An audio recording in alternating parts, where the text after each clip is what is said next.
안녕하세요, 박영식입니다. 선생님은 원래 근데 박영식이 어떻게 이 민주주의에 관심을 가지게 됐고 그리고 어떻게 생각의 흐름이 흘러서 어떤 사건으로 현재 지금 이렇게 강력하게 조롱둥이로 태어났는지 얘기해줘.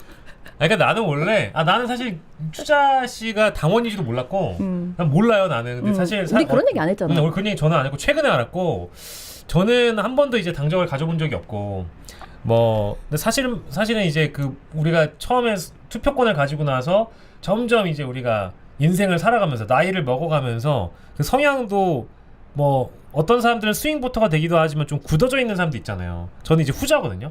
후자여서 내가 첫 투표권을 발휘했던 게 언제냐면은 노무현 전 대통령 당선될 때란 말이에요. 그러니까 나는 이제 아예 노무현을 좋아했던 사람이니까 그때부터 이제 나의 투표 성향이나 정치 성향이 조금 굳어진 측면이 있죠.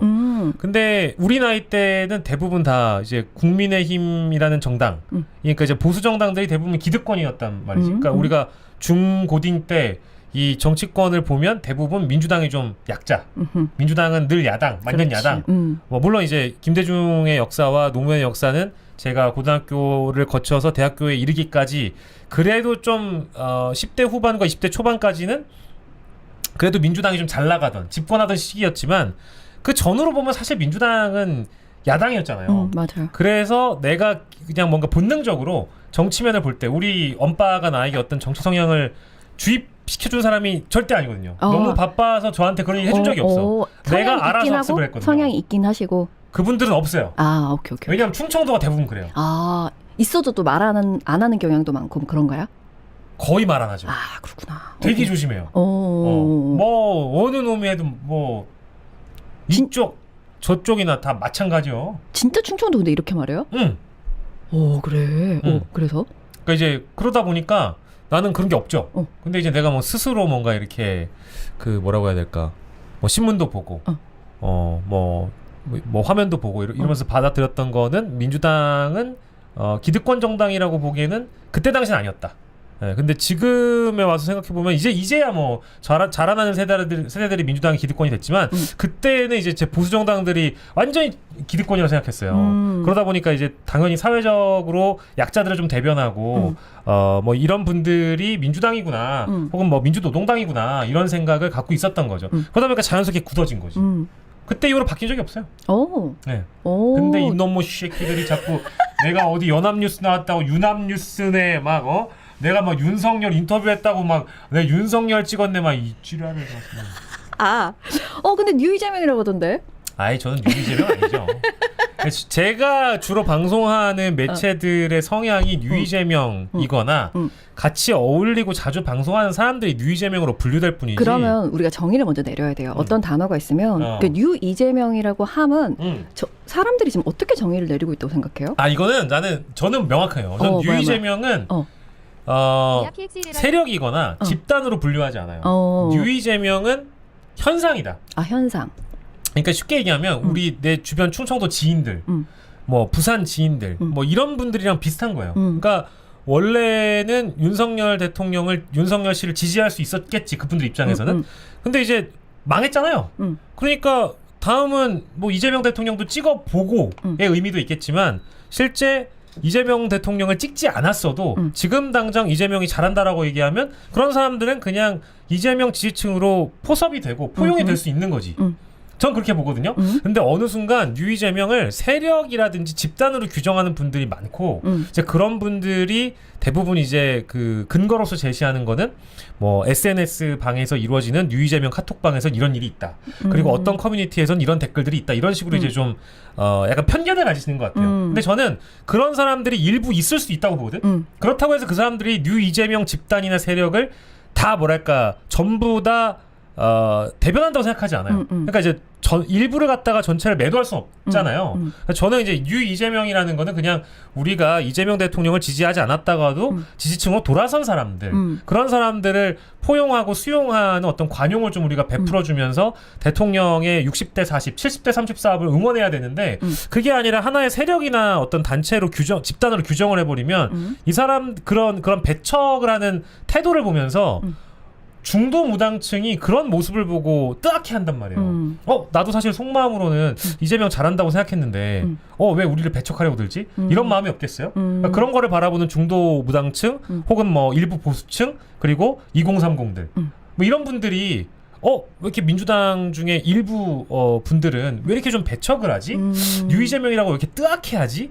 이런 전 모습들이 좀 아쉽다는 거지. 그런 걸 그래서 나는 너무 단정 짓지 말고 소통을 하자. 얘기를 좀 하자. 이런 위주였는데 내가 어느 순간 검찰 대변인이 돼 있고 검찰주의자시죠. 너무 새끼들. 뉴 이재명의 대변인이 돼 있는 거예요. 나는 뉴 이재명이 아닌데 나는 좀 억울하지. 네. 아니 저는 이제 생각 말이 좀 나 너무 좋아. 너무 흥분했나요? 아니 너무 좋아요. 일단 처음 이 양상들이 지금 변해가는 과정들이 있다고 생각을 해요. 네. 처음에 저 역시도 지금 계속 변해가는 과정이고 네. 좀 약간 기준이 서는 데까지는 꽤 시간이 오래 걸렸거든요. 처음에는 이재명이라는 대통령 이 리더가 이때까지 민주진영에 없었던 사람이었단 말이에요. 굉장히 좀 나는 근데 대놓고 얘기했어. 난 중도 실용으로 가겠다고. 그 말을 틀리게 하지 않았는데 기대점이 달랐던 것 같아요. 말만 저렇게 하고 그러지 않을 거라 생각했던 사람도 있을 것이고 다양한 기대점이 있었던 것 같은데 하여간 첫 시작은 저는 이렇게 생각해요. 지금 새롭게 이재명이라는 사람을 보고 전혀 다른 진영을 지지하다가 이재명은 잘하네. 그래서 민주당에 대해서 반감이 있는 사람. 그 사람도 이재명 맞겠지. 이재명이라는 사람이 좋으니까. 어떤 사람은 문재인 대통령한테 좀 실망했어. 그래서 내가 문재인 찍었고 민주당을 그래도 좀 좋아하고 찍어왔는데 근데 문재인 대통령한테 좀 실망했어. 근데 이재명은 다르구나 해서 지지하는 사람. 또 문재인 대통령한테 좀 서운한 마음이 있더라도 그래도 뭐 어쩔 수 없지. 내가 찍은 민주당 대통령이니까 약간 그래도 좀 호감이 남아 있고. 하지만 이재명 잘하네 하는 지지층. 여기다가 나는 문재인 너무 좋고 그다음에 이재명도 좋아했던 사람들. 뭐 이게 다양하게 있다고 생각을 하거든요. 다양하죠. 근데 이재명이라는 사람을 좋아한다고 하면 이제 어떻게 이 시간이 많이 흘러서 문재인을 배척하는 사람으로 지금 완전 낙인 찍히는 것 같아요. 그렇죠. 노무현을 배척하는 사람으로 된 것 같아요. 그렇죠. 여기까지 흘러온 것 같아 지금. 맞아. 그래서 난 이게 좀 동의가 좀 어려운 거예요. 아니 근데 그것도 일부를 갖다가 전체로 매도하는 거예요. 그러니까 이제 전 분명히 그런 종류의 사람들이 있다고 생각하고 그거를 뭐 이렇게 나쁘다고 얘기할 수는 없고 그들의 선택이라고 나는 그냥 열어두고 싶어요. 그들의 선택이라고 하면 지금 그렇게 우리를 이렇게 사람들을 묶어서 비판하는? 아니 그 얘기가 아니고 뉴 이재명이라고 낙인 찍히는 사람들 중에는 문재인 전 대통령을 싫어하고 하지만 이재명을 좋아해. 그래서 이재명이라는 사람은 문재인 집단과 문재인을 지지하는 층과는 대체될 수 없어. 라고 이제 이렇게 생각하는 분들이 있거든요. 그러니까 이재명 대통령을 강력하게 지지하는데 문재인 전 대통령 시절이 너무 싫은 사람들. 그런 사람들이 존재하거든요. 그렇죠. 근데 그런 사람들과 나는 조금 생각이 달라요. 그러니까 나는 문재인 전 대통령의 공과 과가 있다고 늘 얘기한 사람이고 공을 따지고 보면 뭐 예를 들면 뭐 남북관계 개선이라든지 우리가 뭐 이제 트럼프 데리고 와가지고 김정은 만나고 했던 그 3자 회동 이런 것들이 사실 전 세계에 센세이션을 일으킬 만한 그런 장면들은 맞았거든요.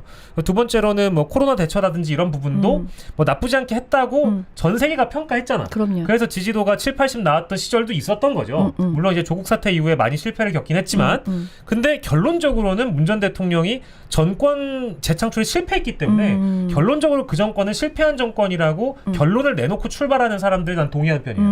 공부하는 생각을 하더라도. 근데 제가 이제 주변에 같이 방송하시는 분들 중에 뉴 이재명을 보호하고 두둔해 주시는 그런 주장을 해주시는 분들은 대부분 좀 문재인 전 대통령을 좋아하지 않는 것 같아. 그래서 이제 그런 어떤 날선 표현들과 비판들에 대해서 딱 그 장면만 떼서 뉴 이재명은 다 이렇다라고 그렇지. 생각하는데 그건 아니라는 거죠. 이것도 동의해. 일부를 전체로 매도하는 방식이라는 거지. 나 같은 사람도 있는 거예요. 다시 한번 얘기하지만 난 뉴 이재명이 아닙니다. 저는 아니라고요. 난 아니라고. 나는 원래 2020 언제지? 1년 2년에도 이재명 대통령을 좋아했고 지지했던 사람이기 때문에 근데 이게 이제 너무 이런 얘기를 하는 순간 또 어느 순간 너도 걔랑 같이 놀잖아. 이런 그치. 걸로 이제 완전히 낙인 찍혀버리니까 사람들이 잘 들으려고 하지 않아요. 맞아. 그거 많이 느껴요. 내가 그리고 아무리 얘기해도 안 들어. 뭐 추자랑 저는 이제 동의하는 부분이 뭐냐면 그런 게 좀 있죠. 동의한다고 얘기돼요? 그럼요. 뭔지 모르겠지. 아니면 얘기해줘요? 일단 얘기해봐요. 아니면 얘기해줘요? 예. 저는 그래서 요즘에 제가 많이 좀 날이 서 있고 톤 자체가 좀 높아진 건 사실인데 그 전에서부터 뭔가 민주당 지지층을 너무 가히 자극시키지 않기 위해서 표현에 신중하자라는 생각은 늘 했어요. 저도 사실 동지의 언어 얘기 많이 하고 다니는 사람이에요. 요즘에는 그 동지의 언어 따위는 필요 없는 전쟁의 시대가 열렸지만 그 전까지만 하더라도 저는 적어도 이 민주당의 전통적으로 이 역사를 계승해 왔던 뭐 예를 들면 문 전 대통령이든 노 전 대통령이든 김대중 전 대통령이든 간에 그런 분들에 대해서 되도록이면 제가 생각이 좀 다른 부분이 있어도 함부로 표현하지 않으려고 했던 거는 내가 나를 좋아하는 시청층이나 민주당 지지층 분들을 굳이 자극시키고 싶지 않아서거든요. 근데 맞는 말도 너무 싸가지 없게 하거나 맞는 말도 너무 세게 하면 그분들 입장에서는 사실 듣기 싫을 수 있잖아요. 그렇죠, 거부감 그렇지. 들 수 있으니까 그런 표현에 좀 신중했으면 좋겠다는 얘기를 전 늘 해왔죠. 근데 어느 순간 둑이 무너지고 뚝방에 막 구멍이 뚫리기 시작하는데 어느 순간 이제 문재인 전 대통령에 대한 비판이 너무 강해지고 계신 거죠. 그런 사람들이 많아진 것도 사실이에요. 그래서 지금 이런 분들이 계시잖아요. 뭐 서먼 스토리 같은 님이 계시는데 신인교와 함께한 방송이 어떤데 저런 얘기를 하고 있냐 어이가 없네 그런 말씀 하실 수 있어요. 요즘 들어서는 저도 표현에 많이 신중하진 않아요. 근데 맞아 나도 신중하지 않아. 근데 그 전만 하더라도 한 석 달 전 박영식은 같은 프로그램을 인규랑 진행을 해도 서로가 완급 조절이 가능한 어떤 관계성이 있었어요. 근데 지금은 이제 저도 용서하지 않는 측면이 좀 있죠. 자비를 베풀지 않아요. 나 그게 궁금했어요. 네. 그래서 이게 사실은 그 고민을 계속 해왔다는 걸 저도 알고 있기 때문에 저도 고민한 시간이 길어서 내가 그러지 맙시다. 근데 자극하지 말자라고 하다가 어느 순간에 이건 안 되겠구나라는 그 순간에 어떤 지점이었어요? 너무 많은데 어느 것부터 설명을 해야 될지는 잘 모르겠지만 그러면은 제가 주위에 한번 물어봤거든요. 네. 이제 여러 가지 생각을 너는 어떨 때 너의 판단의 기준이 섰냐 했더니 네. 어떤 분은요. 이때라고 했어요. 이매진에서 정청래 패싱했다고 음모론 펼칠 때 나는 이건 아니지라고 생각을 했다는 분이 있어요. 그리고 그 어떤 스피커 입에서 문조 털레유 그 말을 SNS 밈화된 멸칭을 스피커 입에서 꺼내는 순간 기정사실화를 만들고 적으로 규정시켰던 그때 그리고 짠 것처럼 어떤 특정 유튜버들이 이제 이분의 입장에서는 막 일제히 약간 그 이재명 대통령이 하는 거를 사사건건 시비 건다고 느끼는 순간들이 있었다고 합니다. 네. 그런 분이 계시고요. 대다수 동의하는데? 그래요. 또 어떤 분은 사람이 보훈 인사가 아니라 실력이 있고 일 잘하며 뽑아서 쓰는데 자꾸 여기저기에서 그 대통령이 쓰겠다는 사람을 시비 거는 것 같아서 나는 거기서 마음이 좀 멀어졌다. 그런 분도 계시고. 누구를 조사하신 거예요? 지금 저한테 전화했었어요? 제 주위에는 이렇게 말씀하시는 분 계시더라고요. 네. 이분은 유시민 장관 어제 말씀하신 거 듣고 너무 슬펐다는 거예요. 내가 얼마나 당신을 좋아했는데 진짜 너무너무 안타까워서 모래성이 무너지는 느낌을 받았다고 하세요. 네. ABC 이야기할 때도 어찌어찌 이해해 보려고 했다. 납득이 안 돼도 그럴 수 있지라고 생각을 했대요. 근데 사전투표 날 방송하는 거 보고 이건 잘못됐어 라고 생각을 했고 평택을이 뭐라고 조국이 뭐라고 당선 안 되면 나라가 망할 것처럼 이렇게 이야기 윤석열 때 대통령 돼도 나라 안 망한다고 하더니 왜 지금 이렇게 망하는 것처럼 이야기하는지 나는 너무 슬프다라고 하는 분도 계십니다. 그래서 저는 이제 다양한 분들한테 여쭤봤는데 그런 지점들이 있대요. 아닌 분도 당연히 계시죠. 그래서 저는 영식햄은 언제 약간 마음이 순두부가 딱 단호박이 됐을까 궁금했어요. 정확하게 얘기하면은 평택을 재선거 거치면서 이제 민주당 당원들을 일부 어떤 분들이 저는 좀 선동하려 든다는 생각이 좀 들었어요. 근데 그런 인사들이 대부분 이제 문재인 전 대통령과 아주 가까운 분들이거나 그리고 문재인 전 대통령 시절에 화양연화를 거쳤던 분들 이제 그런 분들이 이 우리 지방선거와 재선거를 거치면서 상당히 혼택한 국면을 만들었다고 생각하고 그래서 결과적으로는 유이동에게 그 지역을 넘겨주게 되는 뭐 그런 아픔을 겪으면서 저는 그런 느낌이 많이 들었고 그 전과 그 후에도 사실 조짐이 있었죠. 방금 아까 소개해 주셨던 대로 뭐 ABC라든지 뭐 이런 게 제가 생각했던 유 작가님과는 너무 달랐어요. 너무 달랐고 이게 뭐 이제 어제 방송 얘기를 연장선에 두고 안 할 수는 없는 건데 상대방을 그 상대방이라는 것도 참 어떻게 규정해야 되는지 모르겠는데 자기보다 약자인 사람들 자기보다 나이가 어리고 자기보다 뭐 돈도 없고 자기보다 덜 유명하고 뭐 구독자 수도 적고 심지어 그렇게 얘기를 했어요. 유 전 장관님 과거에 이제 구독자 수도 적고 막 이런 사람들을 갖다가 조롱하고 하는 방식은 사실 권력자의 언어는 아니죠. 왜냐하면 권력이 있고 영향력이 있는 분이기 때문에 나는 저렇게까지 하지 않아도 된다고 생각을 했는데 대부분 이제 이야기를 하는 방식이 자기보다 약한 사람들에 대해서 딱지를 붙이고 규정하는 방식으로 결국에 또 제가 싫어하는 단어지만 갈라쳐버린단 말이죠. 그러니까 예를 들면 어제 같은 경우에는 제가 오늘 원래 인사할 때 쓰려고 했는데 아무튼 용역평론가 안녕하십니까 용역 박영식입니다. 지금 댓글 난리 났어 저도. 너 어디서 용역 받았냐? 너도 죄다 그런 거잖아. 촉법이냐? 한동안 삐 추자였거든요. 삐 추자. 난 삐영식이었지. 근데 이제 B라고 부르든 뭐라고 부르든 간에 이제 그런 식으로 본인이 표현하는 방식이 어떤 영향을 주는지에 대한 뭐 성찰 이런 게 별로 없으신 것 같아요. 지금 단계에서는. 그 ABC 이야기 나오고 나서 그런 의도가 아니었더라도 어떠한 결과가 벌어졌는지 보면 그거에 대해서 한번 뭐 사과를 하든. 왜냐하면 뭐 누가 돌던진다, B가 돌던진다 했나? B. 그러면 지금 벌어진 작태에 대해서 본인이 뱉었던 그 주어졌던 총알이 어떻게 난사됐는지를 본인이 보셨을 거 아니에요. 근데 거기에 대해서 사과하거나 돌아보거나 하는 게 전혀 없단 말이에요. 없죠. 네. 왜 그렇게 왜 그게 이제 맞다고 생각을 하시니까 명확하게 구분 지어졌고 왜냐면 실제 저는 그 방송이 나가고 나서 그 이론 자체를 무비판적으로 추종하시는 분들, 수용하시는 분들, 또 그런 분들이 각자의 채널을 갖고 있기 때문에 이 뉴미디어 자체가 A와 B로 나눠졌잖아요. 이게 좋은 건 아니잖아.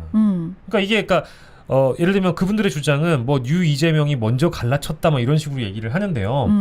뉴 이재명이 이재명 시대의 본질이자 주류인가요? 아니거든요. 진짜 영향력과 권력은 현재 이 미디어 업계의 주류가 누구인지 그리고 민주당에서 실제 여당 내부에서 누가 권력을 가지고 법안이라든지 제도를 갖다가 어떤 방식으로 개정하려고 드는지 그런 움직임을 보면 되는데 얼마 전까지도 사실 민주당의 주류는 정청래 대표를 위시한 당권파 분들이 주류였어요. 근데 나 이거 지금 계속 댓글 달리는 것 중에 하나가 니네가 먼저 시작했잖아. 이런 댓글 진짜 많이 달려요. 이제 그건 근데 사람들이 이제 솔직히 관심 없는 사람이 대부수고 그러다가 정신 차리고 보니까 뭐 어떤 특정 유튜버가 막 누구를 욕하고 있어. 그 나야?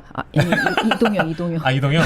우리 작가님이 사실 그게 막 진짜 막 세게 했어요. 저도 인정해요. 근데 지금 시간이 좀 지나고 보면 왜 그렇게 화가 났을까 생각하면 이재명 대통령이 됐다. 그리고 이재명이 잘했으면 좋겠다. 여기까지 다 동의하잖아요. 그래서 이재명이란 하려는 사람이 메시지를 낸다. 근데 이 해석 권력이란 이것도 권력이잖아요. 해석 권력도 권력이죠. 이 사람이 하는 말이 사실은 이 뜻이야 라고 자꾸 왜곡을 하려는 것을 1년 정도를 보면서 그거를 견디지 못하고 이거 잘못됐다. 그렇게 말한 거 아니야. 너 그렇게 해석하지 마라고 여러 차례 이야기했으나 어떤 자꾸 왜곡을 한다고 의심을 하는 그 집단이 너무나 권력이 세고 방금 말씀하신 것처럼 주류의 역할을 하다 보니 1년 동안 계속 왜곡을 시키려 하고 이재명 대통령은 인기가 많아서 직접 비판 못하지만 그 주위 사람들을 계속 비판함으로써 이재명 대통령이 하려는 일의 그 원동력들을 자꾸 힘을 뺀다고 생각을 하고 이 작가님이 막 세게 비판하는 거는 그렇게 하지 않으면 저 세력보다 세력이 작으니 사람들이 봐주지 않으니 더 세게 한 거라고 저는 생각을 하고 있어요. 동의해요? 100% 동의. 그래서 사람들이 그때는 왜냐하면 직접적으로 언급하지 않으니 누군가를 비판하지 않으니 이 사람들은 너희들 이름 얘기도 안 해. 봐봐 너 이동영 옆에서 웃었잖아. 이동영이 먼저 시비를 걸었는데 이제 와서 뭐 동지여 너 웃기지 마 이렇게 이야기를 한다고요. 이 시작을 설명을 한번 해드려야 돼요. 누가 옳고 그르고의 느낌이 아니라 시간의 순서는 이러합니다라고 이제 말씀을 드리는 게 필요하다라는 생각이 좀 들어요. 시작은 그러면 이거 어떻게 연역 뽑아요? 타임라인 뽑아요? 네, 타임라인 쫙 뽑아가지고 일단은 이거의 시작은 보안수사권 폐지였어요. 작년 9월에 있었던 보안수사권 폐지와 관련된 내용을 통해서 또 두 쪽 났죠. 근데 보안수사권 폐지에서 반대하는 사람들, 그러니까 반대도 반대인데 저는 토론이 아예 불가능한 분위기였어요. 작년 9월이었는데, 그러니까 저 같은 경우에도 프로그램 진행을 하면서 보안수사권 폐지에 반대하는 변호사들도 있고, 예를 들면 대찬성하는 사람들이 거의 주류에 가까운데 왜 이걸 반대하는지를 들어보면 뭐 이러저러한 이유 때문에 신중할 필요가 있다라고 얘기를 하더라고요. 근데 이게 어쨌든 정부 입장에서 보안수사권을 일부 존치하거나 여기에 더해서 보안수사 요구권은 필요하다 정도의 의견을 갖는 게 정부의 입장이었는데 그 설명을 법무부 장관이 하거나 국무총리실 산하의 검찰개혁 태스크포스가 그걸 진행을 하거나 조상호 보좌관 같은 법무부 장관 보좌관 같은 사람이 나와서 설명을 하는데 그거를 대통령의 뜻이 아니라고 우기기 시작을 하는 거예요. 나는 거기에서 약간 좀 멀어졌어요. 왜냐하면 어제 사실 그 다스베이다라는 프로그램에서 유시민 장관께서는 이미 인정을 했어요. 뭐라고? 대통령의 뜻을 거스르고 이런 검찰개혁안이 나올 수 있겠어요? 라고 얘기를 했단 말이야. 근데 작년 9월에서는 인정을 안 했어요. 왜냐면 그때는 제가 어떻게 반박했냐면 아니 법무부 장관이나 법무부 장관의 보좌관이나 민정수석이나 이런 사람들이 어떻게 대통령의 의견과 반하는 정책을 추진할 수 있냐. 그거 불가능하다. 이거 대통령의 뜻이라고 얘기했더니 아니래. 대통령은 절대로 그런 생각을 안 갖고 있을 거래. 그래서 막 대통령의 그 어떤 언어나 의중을 해석하는 사람이 막 등장했어요. 그 해석 권력이지. 그치. 그래서 그 주류들이 대통령의 뜻을 거스른 채 이런 대통령의 그 부하 직원들이 나와서 방송할 수 없는 것이다. 이거 다 오더 받고 나온 거다라고 얘기를 하면 안 듣고 니들은 검찰 대변인이야. 이런 식으로 얘기했거든요. 오늘 시점으로 보십시오. 어제 유 장관이 나와서 하신 말씀은 대통령의 뜻과는 별개일 수 없다라는 얘기가 나왔잖아요. 그렇죠. 나왔잖아요. 저런 분이 계신다니까. 대통령의 뜻이 바뀐 거래. 이재명 우습게 봐요?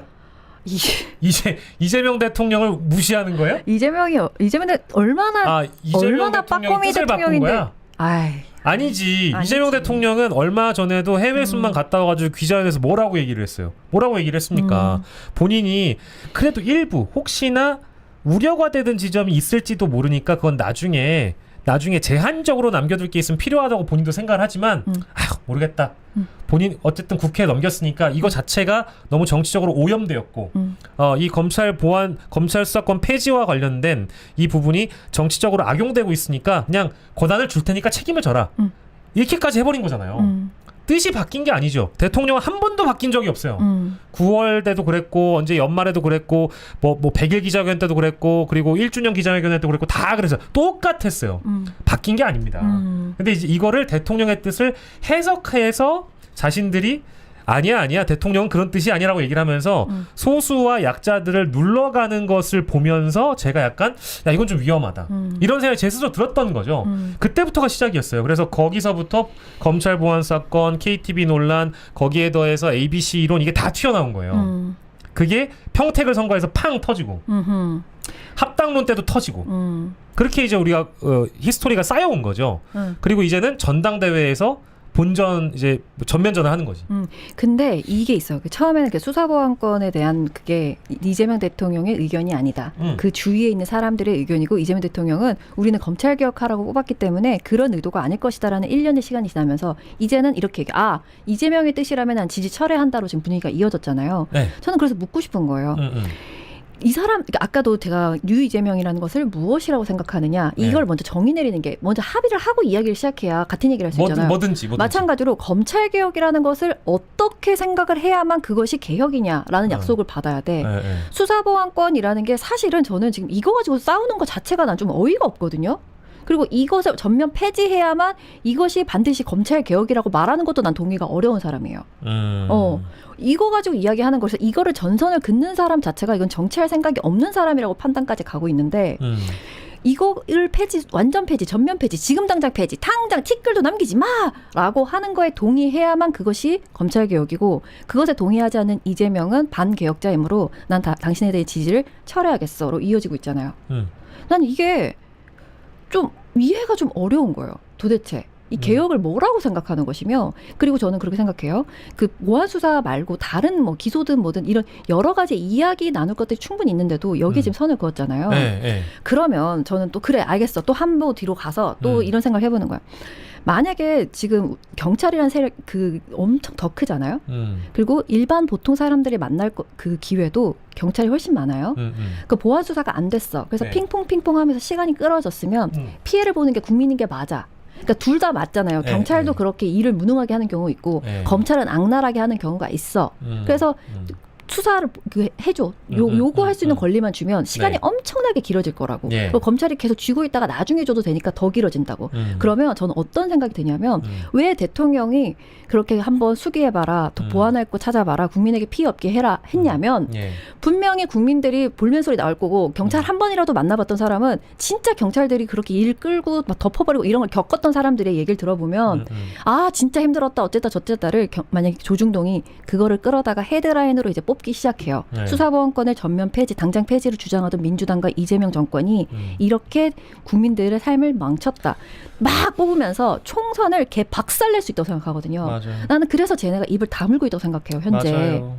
이게 어떤 식의 결과를 야기할지 나 같은 똥강아지도 생각할 수 있는 거를 지금 나는 내가 왜 지금 정청래 전 대표가 정말 이렇게 정치하면 안 된다고 내가 생각을 했냐면 알면서 모르면 무능한 거지. 그럼 정치 때려쳐야 돼. 근데 알면서 이러는 거면 때려쳐야 돼요. 난 여기에서 지금 너무 화가 난 총선 망할 것 같아서 이래서. 근데 우리가 이제 그 어떤 이 갈등의 역사를 초입부터 우리가 다루다 보니까 작년 9월부터 시작됐던 사실 엄밀하게 얘기하면은 처음에 시작된 거는 중수청 공송처법 설치안이었어요. 그때는 형소법 개정안이 아니기 때문에 그때는 검찰을 쪼개가지고 중수청과 공소청을 만드는 거였잖아요. 보안수사권 논의는 나올 필요도 없었던 시기였는데 그게 의제가 돼버렸고 그리고 올해 초까지도 사실 그랬어요. 계속 그래 왔거든. 그래서 이게 보안 수사권 완전 폐지라는 그러니까 일련의 흐름이 사실은 정쟁화되기 쉬운 주제고 편을 가르기 쉬운 주제니까 뭐 일부 정치인들이 이것을 자신의 어떤 경쟁력으로 쓰이기 위해서 이거를 하나의 어떤 수단으로 활용한 거 맞아요. 그래서 대통령께서도 이미 이것이 오염됐다라고 얘기하신 이유가 정확한 진단이라고 보고 왜 우리가 보안 수사권이 관련된 거를 굳이 길게 논의할 필요가 없는 게 앞으로의 전당대회에서는 이게 의제가 될 수가 없어요. 그러니까. 왜냐하면 지금 비슷한 방식의 문제 접근을 저도 하고 있는 이유가 이 전당대회의 목적이라는 거 우리 전당대회까지 얘기해요? 얘기해도 돼요? 아, 왜 안 돼요? 전당대회의 목적이라는 거는 이제 대통령이 언급하신 대로 책임 윤리가 있는 정치인과 없는 정치인을 구분하는 전당대회인 거고 그리고 두 번째로는 당청 갈등을 일으킬 사람이냐 아니냐를 구분하면 돼요. 미안한 얘기지만 지방선거 결과에 대해서 자화자찬하는 거 사람들이 다 바보라고 손가락질해요. 뭡니까? 지방선거 결과에 대해서 찝찝한 승리 혹은 사실상 패배라는 인식을 민주당 당원들도 갖고 있고 언론이 평가하고 있고 우리 모두가 찝찝해요. 그렇지 않아요? 근데 그거를 승리했다라고 여기고 있는 사람들이 있죠. 왜? 전당대회에 나갈 명분이 필요하니까. 우린 잘했다 이거예요. 근데 그 얘기를 계속 이제 하다 보면 자기들 스스로 명분이 사라지니까 또 다른 의제가 필요해서 대통령 말씀대로 그 보안수사권 완전 폐지, 지금 즉각 폐지를 들고 나온 거예요. 그래서 그 의제가 될 수 없다라는 말씀을 드리고 싶은 거고 거기에 더해서 이제 하나 더 중요한 건 대통령과 앞으로 누가 이제 손발을 잘 맞아갈 수 있을 거냐가 이제 우리의 미래잖아요. 그렇지. 근데 그 미래 얘기를 해야 되고 이재명의 시대를 얘기해야 되는데 참 내가 안타까운 얘기지만 노무현 전 대통령을 자꾸 소환시키는 거. 그러니까 이제 민주당의 전통, 민주당의 DNA, 민주당의 적통성 이런 걸 갖고 오고 거기에 더해서 보안수사권 폐지로 선명성을 강화하는 거. 이 두 가지를 의제 삼으려고 하는데 이게 의제가 아니라니까요. 그렇죠. 그러니까 우리가 여기에서 이 시간에 보안수사권 폐지와 관련된 어떤 그동안의 히스토리 그리고 그 갈등의 역사 얘기하는 거 우린 전문가도 아니라 사실은 뭐 크게 이걸 강조할 필요도 없어요. 앞으로 어떻게 할 것인지에 대한 문제고 이재명의 시대를 인정하느냐 인정하지 않느냐 이걸 얘기를 하면 돼요. 근데 자꾸 뭔가 대통령의 인사권, 대통령의 어떤 개혁 방향 이런 거를 끊임없이 의심하고 끊임없이 흔들리고 끊임없이 그 코어들을 흔들고 싶어하는 사람들이 코어 지지층이 흔들렸다라고 얘기를 한다고 저는 생각하죠. 또 여기서 또 하나 더 우리가 의미를 다시 정해내야 돼요. 코어란 무엇인가? 민주당의 코어는 누구인가에 대해서 다시 얘기를 해야 돼요. 저는 방금 말씀하신 100% 동의하거든요. 뭐 원고가 없는데 너무 물 흐르듯이 가는데. 그러니까 제가 진짜 너무너무 궁금하고 하고 싶은 말이 많았는데 그간 너무 입을 오랫동안 봉인해가지고요. 아, 나 자꾸 어디서 폭탄 쏘는 소리가 자꾸 들려가지고 이제는 나가야 될 때가 빵이야. 아, 그래가지고 내가 지금 너무 생각을 진짜 몇 달을 했어. 진짜 너무 오랫동안 고민을 했는데 저는요 언제 내가 얼마 동안 당신을 정말 좋아했는데 내가 진짜 너무 슬펐던 순간이 언제였냐? 친석과 친청의 싸움이라고 했을 때 있잖아요. 아, 이거는 이제 죄송해요. 육두문자 나올 뻔했어요. 그래서 요때가 저는 진짜 제 마음에 진짜 이 뭔지 알죠, 느낌. 말도 안 되는 거죠. 이젠 정말 어떡하냐 이런 느낌이었고, 저는 진짜 민주당 전 당원도 오래 했어요. 오래 하진 않았지. 저는 계속 그쪽에 있었기 때문에 가입할 수가 없었기 때문에 나는 정치는 당이 한다고 생각하는 사람이기 때문에. 근데 어떤 선거를 치르고 나서는 내가 결과지를 받았을 때 거기서 내가 뭐가 부족했는지를 찾아내야 다음이 있어요. 그 미래가 있는 거야. 우리는 항상 미래를 얘기하는 사람에게 권력을 줍니다. 그렇잖아요. 그래야 집권할 수 있는 거잖아요. 근데 거기에 대해서 잘 됐다는 거야. 그러니까 모든 사람이 다 국민의힘도 이기고 민주당도 이겼으면 이건 정말로 축제야. 선거는 축제야. 다 이겨. 말이 안 되잖아요. 그 분석을 제대로 하지 않는 것에 저는 정말 마음이 좀 무너진 느낌이었어요. 그거는 제가 이제 제 거를 얘기를 해놓고 플러스 그렇다면 민주당을 지지하는 코어는 과연 누구인가? 그리고 누군가가 또 다시 한 번 더 권력으로 해석 권력으로 이것이 민주당의 코어다라고 했을 때 그럼 나는 코어가 아닙니까? 나는 진짜 의문이 너무 많이 들더라고요. 그래서 이게 나는 너무 하나하나가 너무 좀 동의가 어려운데 좀 진짜 제 마음이 제일 힘든 게 뭔지 좀 들어주실래요? 네. 너무 슬픈 게 뭐냐면 내가 이때까지 함께 뜻을 같이 했던 사람들이 다 내가 틀렸대요. 내가 지금 뭔가 홀렸대, 잘못됐대. 그리고 내가 같이 뜻을 함께 했던 그 사람들은 그 말이 맞대요. 친석이고 친청이 맞고 민주당이 사실상 승리한 게 맞대. 그냥 12대 4인데 뭐가 좀 아쉽긴 하지만 그렇지만 이긴 게 맞대. 그래서 너무 힘든 거야. 왜 맞지? 그래서 진짜 얼마나 고통스러웠냐면 내가 틀린 거야. 세상이 지금 이상해졌나? 내가 이상해졌나? 나 지금 뭐 씨였나? 온갖 생각을 다 했단 말이에요. 그래서 이제는 좀 그 고통 속에서 좀 빠져나와서 다시 한 번 더 이제 질문을 던지는 거예요. 민주당이 그럼 당신들이 말하는 코어는 누굽니까? 그럼 나는 코어가 아니었습니까? 이런 질문을 다시 세상에 던지고 싶은 거지. 코어를 규정할 수 있는 것도 권력이에요. 근데 그 코어라는 거는 저는 이렇게 규정하죠. 뭐 사실은 이동영 작가님이 얘기한 게 뭐 어찌 보면 다분히 좀 선동적인 표현이긴 하지만 흔들리지 않는 게 코어다. 근데 그게 맞는 거긴 해요. 맞는 말씀이에요. 그러니까 왜냐하면 코어나 콘크리트 같은 경우에는 그러니까 박근혜로 예를 따지면 박근혜가 탄핵을 당하면서도 박근혜에 대한 지지도가 18%씩 나온단 말이야. 그거 왜 그러냐면 박근혜는 우리 마음속에 늘 안타까웠던 사람. 제가 제 표현이 아니라 그 지지층을 얘기하는 겁니다. 심지어 이런 잘못을 했는데도 최순실이라는 사람한테 홀려가지고 이 순수한 박근혜가 그런 일을 벌이게 된 거다. 이런 식으로 접근하는 분들이 사실은 무분별하게 그를 추앙하는 코어긴 하죠. 근데 제가 생각하는 코어는 그게 건강한 것은 아니지만 그때는 이제 집권 말기였잖아요. 집권 말기에 잘못한 게 명확하게 드러났는데라도 여전히 박근혜를 울며불며 지지하는 분들은 건강하지 못한 코어일 수 있지만 우리가 시기적으로 보면 지금 대통령이 이제 집권하신 지 1년하고 조금 이제 한 달밖에 안 됐잖아요. 맞아요. 1년하고 한 달이에요. 그러면은 제가 생각하는 순수한 코어나 콘크리트 지지층의 경우에는 대통령이 문재인 전 대통령 때처럼 우리 제명이 하고 싶은 거 다 해. 라는 마음으로 순수하게 응원하고 지지해주는 분들이 전 코어라고 생각하거든요. 그래서 한편으로 비교가 되는 거야. 저도 문재인 전 대통령 때 초반에도 그랬고 어쨌든 그때 당시에 탄핵 이후에 세워진 정권이기 때문에 문 전 대통령이 초반에 굉장히 잘하시는 거 보고 저렇게 지지층들한테 응원받고 하는 거 보기 좋다라고 생각해서 저도 지지했었어요. 그 마음과 다르지 않아요. 지금 우리가 뭐 바뀐 게 있습니까? 아니 제가 말 맞다나 김어준 총수나 유시민 전 장관님의 말을 뽐따서 얘기를 하면 그때 당시에 민주당 문재인 전 대통령을 지지했던 코어가 민주당의 코어라면 지금 이재명을 지지하는 코어도 코어예요. 그러면 시기적으로 봤을 때 문재인 정권 2년 차와 이재명 정권 2년 차의 코어층의 지지도는 동일해야 되지 않아요? 그 마음이라는 게? 뭘 하더라도 지지해주고 싶다. 이런 마음은 변함없어야 되죠. 근데 왜 이렇게 다들 흔들리는 거예요?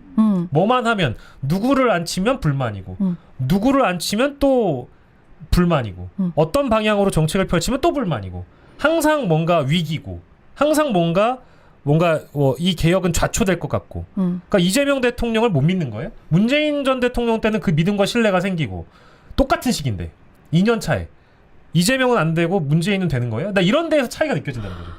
진짜 너무 맞는 말인 게 지금 보세요. 제가 이거 보여드릴 건데 제가 이거 사진을 이 문재인 대통령을 제가 만난 거예요. 오, 이거 실화예요? 저예요. 대박이다. 그러니까 이만큼 이러 만나고 나서 돌아가면서 손을 찍었어. 아, 이거 안 찍겠다고? 악수했다고. 그래, 여기 그러니까 코어네. 나는 문재인 대통령한테 했던 그 마음이 지금 이재명 대통령한테 하는 마음이 똑같아요. 제가 좀 사진 좀 보여드릴게요. 제가 이렇게 코어다, 코어. 문재인 대통령하고 사진을 이야, 찍고 코어다, 너무 코어. 기뻐서 그날 지하철 타고 돌아가면서 손을 사진을 찍어놨다고. 악수한 그 손이 너무 영광스러워서. 내가 찍은 내 대통령이라는 생각이 있던 사람이라고. 나는 네. 지금도 대놓고 문재인 대통령 공과가가 있을 수 있지. 서운한 사람이 있을 수 있다는 것도 이해해. 네. 아니, 너무 좋다는 사람도 이해하고. 아, 이해한다니까요? 왜 이재명 대통령이 잘 됐으면 좋겠고 그때 문재인 대통령이 진짜 잘하기를 바랬던 그 마음과 네. 이재명 대통령이 잘 됐으면 좋겠다는 그 마음이 동일한데 왜 그건 되고 이건 안 되는 거예요? 나는 그러니까. 그게 너무 이해가 너무 어려워. 이게 안 되지. 그래서 자기들이 이렇게 너 지금 문재인이랑 노무현을 부정하는 거야. 무슨 소리를 하는 거야? 무슨 소리야? 왜 나를 그렇게 해석해? 나 여기 코어 여기 있는데 나 졸라 개 코어인데 나 정말 너무 아니, 저도 문재인 전 대통령 부정한 적이 없어요. 그러니까 이제 저랑 같이 방송하는 분들 중에는 아까 얘기했잖아요, 우리 초반에. 뭐 문재인 전 대통령 좋아하지 않을 수 있지. 윤석열 탄생시킨 거 맞잖아. 그럴 수도 있지. 그래서 책임을 묻고 싶겠지. 그래서 그리고 문재인 전 대통령 때 청와대에 있었던 분들이 다시 한번 또 그 권력을 잡고자 그 권력 투쟁이라는 어떤 그 본성은 우리가 피할 수 없는 거니까 정치에서는. 그치. 그런 거를 비판할 수는 있죠. 근데 저는 이제 심지어 저도 제 방송에서도 그렇고 어느 방송에서도 예를 들면 최근까지는 아니지만 지난 뭐 몇 달 전으로 돌려보면 저는 뭐 문재인 전 대통령을 애써 민주당에서 파내자, 부정하자 이런 적이 없어요. 나도 없어. 없었다니까. 네. 근데 이제 이거를 갖다가 이제 문재인 전 대통령을 부정한다, 모욕 준다, 삐추잖아, 삐영식이 이런 식으로 접근하면 안 된다는 거지. 그러니까 그런 사람들이 있어. 그 있을 수 사람들은 있지. 자신들의 기준에 뭐 너무 못했나 보지. 나는 처음에는 그 좀 마음이 아플 수 있지만 또 그런 사람도 있겠지. 뭐 내가 어떻게 그 사람들 마음을 다 바꾸냐. 아니 그리고 이게 사실은 죄송하지만 말 끊어 죄송한데 어느 대한민국의 어떤 정치인이나 전직 정치인이든 현직 정치인이든 성역이 될 수 없죠. 비판할 게 있으면 비판해야 돼요. 비난하고 뭐 예를 들면 뭐 조롱하고 혐오를 부추기는 것만 안 하면 되지. 저는 그거는 뭐 충분히 구분해야 된다고 봐요. 근데 제가 아까 평택을 선거 얘기했잖아요. 그때부터는 제가 이제 본격화돼 가지고 이제 저도 막 아무튼 뭐 톤 매너가 많이 달라졌다고. 저는 문 전 대통령이 조국 후보를 노골적으로 지지하는 거에 대해서만큼은 저는 이거는 아니라고 봤어요. 제 기준이에요. 제 기준이에요. 왜냐하면 이게 이제 좋아요가 너무 많이 이제 등장하면서 특정 후보에 대해서 지지 선언을 해준 거잖아요. 근데 문 전 대통령께서는 민주당원이시잖아요. 근데 그런 데에서 발생하는 나와의 간격이 너무 커지기 시작한 거예요. 그래서 이거는 내가 받아들일 수가 없는 선에 있다. 그리고 뭔가 이제 노골적으로 그 문재인 전 대통령과 함께 하셨던 분들이 또 이 민주당이 뛰고 있는 선거에 대해서 제대로 힘 실어주지 못하는 부분이 결국에는 어떤 결과를 낳고 왔는지 책임지지 않으려고 하는 자세. 지금 아무 책임을 안 느끼잖아요. 그러니까 그런 데에서 나는 불만이 있죠. 근데 그건 그거고 이제 지금을 얘기를 해야 되는 거니까. 근데 지금 상황에서 다시 얘기를 돌아가자면은 뭐 어떤 게 코어냐? 흔들리지 않는 편안함. 그게 코어인 거죠. 네. 그래서 그렇게 생각하고 과거에 우리가 비교하고자 했던 그 시기라는 게 있잖아요. 문재인 전 대통령 때 오롯이 그를 지지해줬던 지지층의 마음이나 이재명 전 대통령의 지금 집권 2년차 시기나 다르진 않다라는 거예요. 그 말씀 드려야죠. 아니 근데 그때도 이제 완전 가셔야 되고 이제 진짜 전쟁이구나 싶었던 게 아까 평택을 말씀하셨잖아요. 저는 문재인 대통령은 그래 뭐 좋아요 누르면 서운한 수 있지. 근데 그 사람이 현재 정치인이 아니잖아요. 그렇죠. 오케이. 근데 저는 가장 충격적이었던 게 정청래 대표 당시에 본인이 공천한 겁니다. 본인이 도장을 찍었어요. 본인이 후원 회장이에요. 근데 방송에 나가서 그 사람 자진 사퇴하지 않으면 내가 어찌할 수 없다라는 말을 하더라고요. 그러니까 그런 것도 그러면 만약에 후보를 어떻게 보느냐는 사람마다 기준이 다르겠죠. 근데 그러면 본인이 공천했다면 그러면 당 시스템에 문제가 있다는 거를 자인하는 거잖아요. 그렇죠? 그리고 그거를 나가서 그렇게 해버리면 이 사람을 힘을 실어주려던 민주당원들이 있을 텐데 그럼 이 사람들은 어디로 가나요? 그러게요. 나는 그때 와, 정치는 당이 하는 거 아닌가? 그러니까 당을 믿고 사람들이 지지하는 거. 누가 나오는지 안 보고 당에 표를 주기도 하고. 당 자체가 공천 시스템이 이게 다 걸러질 수 있을 거라 믿는 게 당에 내가 돈을 내고 당원 가입하는 이유이기도 한데 그걸 다 하고 본인이 심지어 후원회장까지 하면서 방송에 나가서 그 사람은 자진 사퇴해야 되고 그게 아니면 우리가 어쩔 수 없다라는 말을 하는 게 맞아? 그러니까 진영이 넓은 거, 이 전체 민주 진보 진영이라고 묶는 거 맞죠? 그렇기 때문에 동지의 언어를 쓰자고 주장해 왔어요, 저도. 그러나 선거라는 건 전쟁이고 반드시 승패가 끝나는 거예요. 정해집니다. 그렇죠. 너도 하고 나도 하는 거 없어. 연정이 어딨어. 그렇다면 전쟁이 시작됐어. 선거는 이겨야 되는 거잖아요. 이겨야죠. 시작됐잖아. 그러면 당대표라는 사람이 본인이 공천했고 본인이 도장 찍었고 본인이 후원회장 하는 그 후보를 그렇게 말하면 안 되는 거야. 그렇게 말하고 싶으면 방송에 나오면 안 되는 거야. 그렇죠. 그게 기본 아니에요? 그렇죠. 그런 거를 다 봤는데도 어떻게 그게 가능하지? 저는 지금 너무 힘들어. 이게 너무 힘들어요. 그러면서 그런 당대표였고 그다음에 결국 선거라는 것도 마찬가지로 결과가 나왔어요.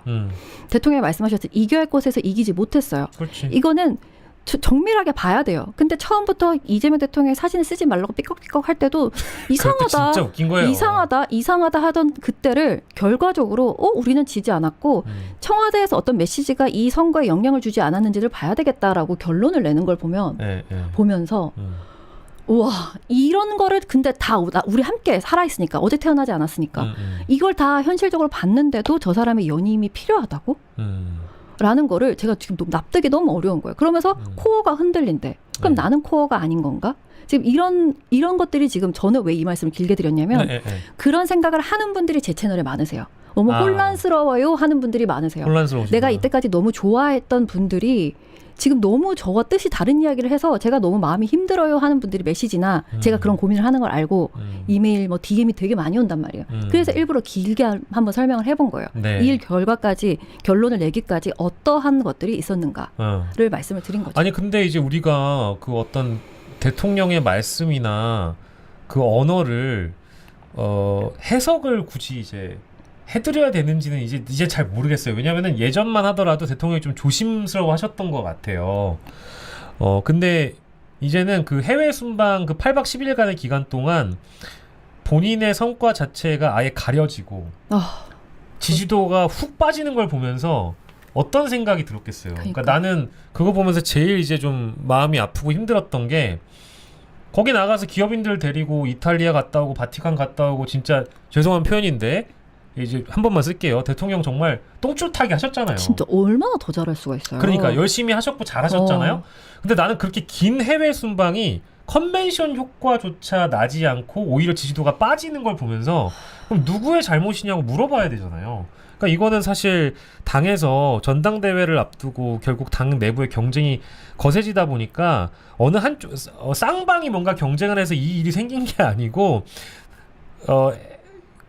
아무튼 정권은 짧고 국민은 영원하다. 이제 여기서부터 시작이 된 거예요. 그러면 반성이나 이런 게 좀 있어야 되는데 그런 게 전혀 없는 상황에서 대통령이 또 돌아오셔가지고 심지어 나는 해외 순방을 8박 10일짜리 갔다 왔는데 오부 요인을 부르거나 여야 각 당 대표 불러가지고 이런 거를 이제 설명하는 자리를 원래 만드는데 그치. 그게 아니라 본인이 기자회견 해가지고 설명하다가 기자들 질문 받는 과정에서 온갖 얘기가 다 튀어나오잖아. 그쵸. 그게 얼마나 대통령 마음은 답답하니까 그렇게까지 하겠어요. 그러니까요. 심지어 8박 10일 동안 가가지고 트위터에다 글 쓰고 이게 뭐야. 선택과 집중이라는 걸 어쨌든 외교를 하면서 해야 되는데 국가대표가 그게 아니라 국내 정치에 대해서 1,500자를 새벽 3시에 글을 썼다니까? 그게 정상은 아니잖아요. 그쵸. 그럼 이걸 누가 만들었냐 이거야. 그럼 그거를 평가를 냉정하게 해야 되는데 그게 아니라 다 뭉치고 넘어가. 대통령의 말은 또 그게 아니래. 이게 우리가 바보가 아니잖아요. 바보가 아니라고 우리가. 근데 그거를 자꾸 바보 만드는 우리 나보다 나이 많고 유명하고 돈도 많고 사회적으로 권력도 있는 이런 권력자들을 보면서 나는 더 이상 이제 이런 꼰대들에게 나는 흔들리고 싶지 않다. 이런 생각이 들었죠. 그 순방을 나가셨을 때도 저는 분명히 나가시기 전에 올공 사태를 빨리 집중해달라 메시지를 내고 나갔잖아요. 그러면 집권 야당이 아니고 집권 여당이잖아. 그러면 당연한 거 아니야. 처음에 지금 완전 무슨 막 찬송가 부르고 이러고 있던데 그 전에 첫 스타트 때는 아니 당연히 내가 투표하고 싶은데 투표 내가 참정권을 나는 지금 피해를 받았다. 주장할 수 있잖아요. 주장할 수 있죠. 그러면 집권 여당이 선관위가 독립적 기관이든 말든 거기에 대해서 듣고 취합하고 구조를 개선할 점을 찾아내고 네. 빠르게 의제를 선점했어야 됐어요. 네, 근데 우리가 그렇게 비웃는 장동혁은 하다못해 거기 가 있어. 물론 매일같이. 되지도 않는 뭐 부정선거 소리 하고 있지만 부정선거, 재선거, 당일 투표, 수개표. 정청래는 여길 오질 않습니다. 저는 매일 오고 있습니다. 사랑합니다. 기추자 월드. 역시 우리 부정투표. 미안해. 얘기하세요. 단어만 진짜 던지면은- 왜냐면 진작에 우리가 얘기하고 있는데 성대모사 기다렸는데 안 한다고 하는 거예요. 그래서 아니다. 이따 물병도 던질게요. 예. 아니 그래서 우리가 그렇게 맨날 장동혁 비웃지만 어쨌거나 그 사람은 진짜 운을 타고났더라. 아무튼 하여튼 거기 가 있잖아. 그렇지. 근데 그동안 무슨 얘기했어요? 보안 수사권 완전 폐지, 전면 폐지, 완전 폐지, 티끌같이 뭐 폐지 어쩌고저쩌고 계속 올려잖아. 그때 나는 진짜 입이 딱 벌어졌어요. 의제 다 뺏기고 지금 뭐 하는 거야 도대체. 본인 욕심이죠. 너무 답답했단 말이지. 그래서 진짜 너무 답답한 게 그러면 이재명이라는 사람이 더 이상 뭘 해야 됩니까? 대통령이 내가 지금 그 순방을 그 긴 시간 어디 가서 무슨 뭐 프리미어 축구를 봤습니까? 맥주를 때렸습니까? 뭐 바이든 난리면을 했습니까? 뭐 얼마나 잘해야지 이게 됩니까? 근데 최선을 다했어. 내 말이. 근데 지지율이 떨어졌어. 내 그러면 그리고 하나 더 그의 높은 지지율을 저기 민주당이 다 받아내지 못했어 지선 때. 그러면 거기에 대해서 반응이 나와야 되잖아. 왜 이 지지율이 일로 안 왔을까를 해야 되는데 네. 눈에 다 보이는데 의제 설정 다 뺏겨 하라는 일도 안 해. 맞아. 이거 통과해 주십시오. 법안도 몇 프로? 37%? 27%? 네. 그거밖에 안 돼. 도대체 이거를 보고도 어떻게 정청래 연임으로 가고 이렇게 되는지가 대통령이 뭘 더 잘해야 됩니까? 라는 말을 물을 수밖에 없는 거예요. 그래서 대통령한테 힘을 실어주고 싶다라고 결론이 가는 건데 그게 왜 정통성을 부정하고 유이재명이 되는가? 네. 근데 나는 더 그런 건 그렇게 주장하고 싶은 사람들이 있어. 근데 그거에 동의하는 사람들은 왜 많은가? 그거는 그 사람들은 그러면 기득권 꼰대다 이렇게 정의를 내려야 되는 것인가? 그래서 달리 해석하고 싶은 거겠죠. 그리고 부정하고 싶은 거라고 생각해요. 그러니까 이제 예를 들면, 그러니까 대통령도 기자회견에서 그런 말씀을 하셨잖아요. 우리 국정 기조는 달라진 게 없는데, 그러니까 지지도 질문이 나왔으니까. 지지도 질문이 나왔을 때 우리 국정 기조가 바뀐 게 없는데 그거 왜 빠질까? 안타깝죠. 그리고 책임을 느끼고 본인의 잘못이라고 얘기를 하면서도 억울한 거예요. 왜냐하면 우린 바뀐 게 없는데 선거 결과가 나온 이후에 그리고 해외 순방까지 갔다 왔는데도 지지도가 빠지는 거에 대해서 생각은 다를 수 있다고 봐요. 네, 생각은 다를 수 있고 실제로 믿고 있는 바가 다른가 봐요. 그러니까 이제 개인의 어떤 신념일 수도 있고 네, 근데 그거에 대해서는 그냥 다른 거니까 존중하기로 했어요. 왜냐면 그거는 좁힐 수가 없는 간극이라는 생각이 왜 달라졌지? 이번에 좀 생각이 들었고. 그러니까 우리가 같이 가다가 달라진 게 뭐 어떤 계기로 달라진 거예요? 같이 윤석열, 김건희 욕하고 이럴 때까지만 해도 같이 가고 있었잖아. 네. 근데 어떠한 지점에서 우리가 지금 다른 길을 가는 그 갈림목에 서 있는 거예요? 단순하게 표현하기는 어려운 문제이긴 한데 그래서 그거를 단순화시킬 수는 없는데 저는 자신들이 갖고 있는 노선이 기본적으로 좀 다른가 봐. 그러니까 즉 민주당을 사랑하고 민주당을 지지하는 분들 중에도 자신의 노선은 개혁 그리고 더 강한 개혁 그리고 이 자신들이 주장하는 그 코어층을 더 다독이고 신경 쓰는 이재명 대통령 그걸 바랬던 분들이 있었던 것 같아요. 그래서 우리의 이너서클 있잖아요. 우리라는 거는 새롭게 이제 지지층으로 들어온 뉴 이재명은 포함이 안 되는 거예요. 그래서 그 사람들은 그 사람들이고 원래 우리가 굴러왔던 눈뭉치이기 때문에 여기를 더 먼저 챙겨주는 것이 중요한 사람. 그리고 이재명 대통령이 집권하면 내란 종식과 검찰 개혁을 최우선순위에 올려놓은 사람.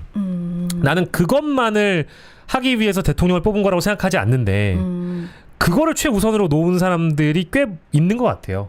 그리고 그 개혁과 이 이너서클 코어층을 챙기는 제가 얘기하는 코어는 그 코어가 아니고 그분들의 코어입니다. 그분들만의 코어는 제가 생각했던 범위랑 좀 다른 것 같아요. 예를 들면 결국 얘기가 나올 수밖에 없는 게 이제 조국 후보에 대한 얘기인데 조국 후보를 열렬히 지지하시는 분들이 제 주변에 꽤 많았다라는 걸 이번에 느꼈어요. 그러니까 이제 지지할 수 있다고 봐요. 근데 또 평택을 얘기해야 되잖아. 하고 싶은 거 해요. 그러니까 평택을에서 보여줬던 조국 혁신당과 조국 후보에 대한 모습은 적어도 제가 받아들이기에는 대권 주자이거나 대안 세력은 아니었다고 저는 평가하는 거죠. 그리고 이제 결국에는 이재명 대통령이 모시고 온 사람에 대한 접근 그리고 애티튜드라는 걸 보면서 이게 겉으로는 연대와 통합을 얘기하지만 그냥 너는 죽어도 돼라고 접근하는 사람들이었구나라는 걸 이번에 보면서 이게 나중에 가서는 이런 갈등을 좁히는 게 쉽지는 않겠다. 그래서 네거티브를 하지 않는 게 좋다라고 저 처음부터 얘기했던 거고. 근데 누구보다 가열차게 했잖아요. 근데 이제 와가지고 다시 선거 끝나자마자 합당하지 않아서 졌다라가 얘기가 나오는 순간 여기에서는 또 과거에 아까 그 질문 왜 생각이 다른 사람들이 이렇게 많았던 거지라고 얘기하잖아요. 결국에는 조국이었던 것 같아요. 저는 이제 요즘 그렇게 정리를 하고 있죠. 왜 그렇게까지?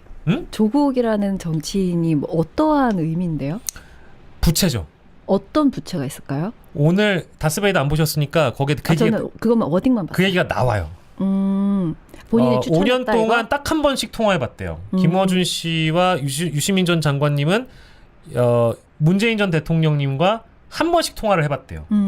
조국을 임명해야 돼 말아야 돼. 근데 그 임명을 두 분이 하라고 했다라는 거예요. 검찰총장에게 무릎 꿇으면 안 된다. 진영을 더 모아야 된다. 결집해야 된다. 얘기를 하면서 임명해라 라고 얘기를 한 분이 유시민 전 장관님과 김어준 씨라는 게 그 방송을 통해 공개가 됐어요. 문 전 대통령의 전화를 받았대. 나는 그거를 방송을 내보낸 것도 난 지금 좀 신기한데 얘기를 해버린 거예요. 그러니까 이제 그들의 부채의식이 있겠죠. 그러고 나서 엄청나게 조국 전 장관이 일가가 거의 도륙되다시피의 검찰의 그 난도질 수사를 당한 거 아니에요. 네. 그 부채의식이 문 전 대통령도 있겠지만 유시민 전 장관님과 김어준 씨가 있다라는 걸 공식화한 게 어제였어요. 그러면 저는 궁금한 게 있는데 지금 그들이 그렇게 이야기하고 부채의식이라 하면 내가 오케이 해라라고 했는데 그가 도륙당하는 걸 내가 오케이 했기 때문에 나 때문에 저 이가 저렇게 고통을 받는구나라는 부채의식이라는 거잖아요. 있겠죠 당연히. 그리고 사람인 플러스 이상. 저는 그 당시에 조국 뭐라고 불러요? 조국 전 장관, 오케이. 조국 전 장관이 언론에서도 진짜 너무 과하게 케이크 사가고 하는 거에 대해서 아니면 조민 하는 거에 대해서 진짜 말도 안 되는 그 기사들 진짜 많았잖아요. 등산을 어떻게 말죠. 그걸 매번 다 하나하나 팩트 체크해서 그때 방송하기 전이죠. 다 올리고 너무 심하다. 검찰이 너무 심하다. 심했죠. 그거 다 인정하고 그 당시에 다 편들어서 했었어요. 그 수사의 방식에 동의하는 사람은 없어요. 그래서 그건 전제 깝니다. 근데 저는 궁금한 게 오케이 그거 오케이 저 하세요라고 했기 때문에 부채의식 가진 거 이해돼요. 그리고 그 검찰에 당한 것도 마음 아픈 것도 이해돼요. 그래서요? 그래서요? 그래서 그게 이재명보다 중요해? 그래서요. 네, 그게 이재명 정권의 성공보다 더 중요한 거야? 그거는 사적으로 만나서 같이 맛있는 거 먹으면서 풀 것이고 그러면 지금 검찰 관련된 이야기를 떠드는 건 사실은 조국을 그렇게 흔들었던 검찰에 대한 복수를 대신 하고 싶은 건가요? 아니면 그냥 지금 나에 대해서 욕하는 걸 참기 힘들어서 외피를 지금 검찰의 이야기를 끌고 오는 건가요? 그 외피를 멋지게 지금 씌워가지고 사실은 굉장히 사사로운 건데 그거를 지금 우리는 이거를 개혁을 원하는데 해주지 않으니 화가 나는 것이고 우리가 나는 코어라고 생각하는데 그래서 흔들리고 있어라는 것을 그렇게 멋들어진 그 긴 시간 40년 만에 정말 멋지게 태어난 그 작가님의 입에서 그런 말이 나오는 건가요? 나는 지금 조금 뭐가 지금 본인들이 욕먹는 이 현실을 인정할 수 없어. 난 욕먹을 일을 한 적이 없으니까. 그래서 현실이 너무 고통스러우니까 지금 약간 왜곡해서 대안세계를 만들고 있는 것 같은데요. 많이 힘든가요? 욕먹는 게? 그래서 지금 이렇게 자신의 사사로움을 굉장히 공적인 것으로 바꾸려다 보니까 지금 우리가 멀리서 바라보기에는 이게 지금 무슨 소리를 하는 거야 싶은 거 아니에요? 그렇죠. 저도 동의하는데. 그런 느낌이 든다라고 하는 거는 솔직한 거니까 저는 뭐 그거에 대해서 전혀 이견이 없고요. 뭐 동의하는데 나 지금 이렇게 얘기하면서 좀 걱정되는데 괜찮아요? 뭐가 걱정돼요? 아니 괜히 뭐 나는 걱정이 안 되는데 나는 그래? 감각이 없나? 나 모르겠어. 저는 나락 감지 버튼이 고장나 있거든요. 아니 나는 이미 나락을 갔거든. 뭐가 문제야? 나 아니 나 잘 모르겠는데. 걱정돼서. 뭐가 네. 나 진짜 모르겠어서. 응? 나 잘 모르겠는데 뭐가 문제지? 문재인 전 정부 때 그 집권 1년 차에 여러 방송들에서 다음 대선 주자가 누구인지를 방송을 했습니까? 응? 뭐라고? 문재인 전 정부 1, 2년 사이에 다음 대선 주자를 해당 방송에서 여러 방송들에서 얘기를 했냐 이 말이에요. 제 기억은 안 나요. 문재인 전 대통령 때는 정말 문재인 전 대통령과 문재인 정부의 성공을 위해서 다들 한마음 한뜻이었고 코로나라는 또 위기가 있었기 때문에 다들 힘들어하면서도 그 문재인 전 정부의 그 보건복지부의 대처, 그 코로나 대처에 대해서 박수 쳐주고 응원하고 그 또 중소상공인들이 너무나 또 어렵다 보니까 그런 분들을 또 우리가 응원하고 살리기 위한 국가적 위기의 한마음 한뜻이었다고요. 근데 그때는 시기가 그래서 그런지 모르겠지만 집권 초반에는 대선 주자 얘기도 안 났어요. 근데 뭔지 압니까? 그 사실 조국 대표님 사면되고 나서 첫 방송이었던 게 이제 뉴스공장이었는데 거기에서 대선 나갈 거냐는 질문이 등장했어요. 나는 그건 말도 안 되는 일이라고 봤거든요. 그러니까 거기서부터 느껴지는 어떤 그런 불편한 느낌이라는 게 결국에는 이재명 다음은 누군가가 지금 벌써 포커싱이 맞춰져야 되냐? 이런 생각이었는데 놀랍게도 그분들은 아니 이재명 다음을 논의하는 것은 당연하죠라는 분위기예요. 근데 문재인 전 대통령 때 안 그랬다니까요. 지금도 이재명 대통령이 인사하는 거 하나하나 다 불만이고 마음에 안 들고 이런 것들이 사람이 달라진 거예요. 그러니까 코어층 민주당의 진짜 코어는 어떤 사람이 대통령이 되든 간에 민주당이 세운 대통령이기 때문에 뭘 하든 집권 초반엔 응원하는 마음이겠죠. 그렇지 않습니까? 근데 사람이 바뀌었다고 해서 이재명 대통령은 그게 안 되나 봐요. 나는 이게 사실 받아들이기가 힘든 마음이 동일하다라니까요. 근데 또 이런 댓글도 많이 있어요. 합당을 했어야 되고 총선을 생각하면 합당 무조건 해야 된다. 왜냐면은 이게 빠그라지. 근데 합당 얘기가 네, 그날 방송하고 있었어요. 근데 갑자기 속보로 합당 추진이 뜨는 거예요. 네. 그래서 나는 합당을 언젠가 해야 된다고 생각했어요. 왜냐면 우리 같은 곳을 가는 사람이니 이게 당이 나눠져 있는 것보다 합당이 낫다고 생각한 사람이야. 언젠간 할 수 있지. 근데 갑자기 어느 날 아침 합당이가 이렇게 설득하거나 공론화하거나 뭔가 논의 과정 없이 대표가 합당 추진 제안 이게 뭐야? 왜 지금? 왜? 꼭 지금 해야 되는 이유를 우리한테 설득을 좀 해줘야 되는 거 아닌가? 네. 이런 생각이 들었단 말이에요. 그렇죠. 그때도 참 의아하다. 근데 뭐 해야 된다면 할 수도 있지라고 생각했어. 그러니까 내가 지금 여기까지 오는데 시간이 많이 걸렸다는 말씀을 드리는 거예요. 그리고 하나 더. 이 조국이라는 사람이 어떤 분들이 보기에는 대선 주자일 수 있고 뭐 다양하겠죠? 근데 꼭 그렇게 다 바라봐야만 코어가 되는 건가요? 아니라니까요. 그치. 그러니까 왜 그렇게 정의를 내리는 거지? 아니 어떤 사람은 좋아할 수 있잖아요. 조국혁신당 분들도 저기 보는 분 많으세요. 그럴 수 있잖아. 그럼요. 근데 꼭 그를 다음 차기의 대선 주자로 같이 바라봐야 되고 이 사람을 같이 이렇게 해야만 같이 부채의식이 있어야만 코어가 되는 건가? 이게 지금 좀 의문이 많이 드네요.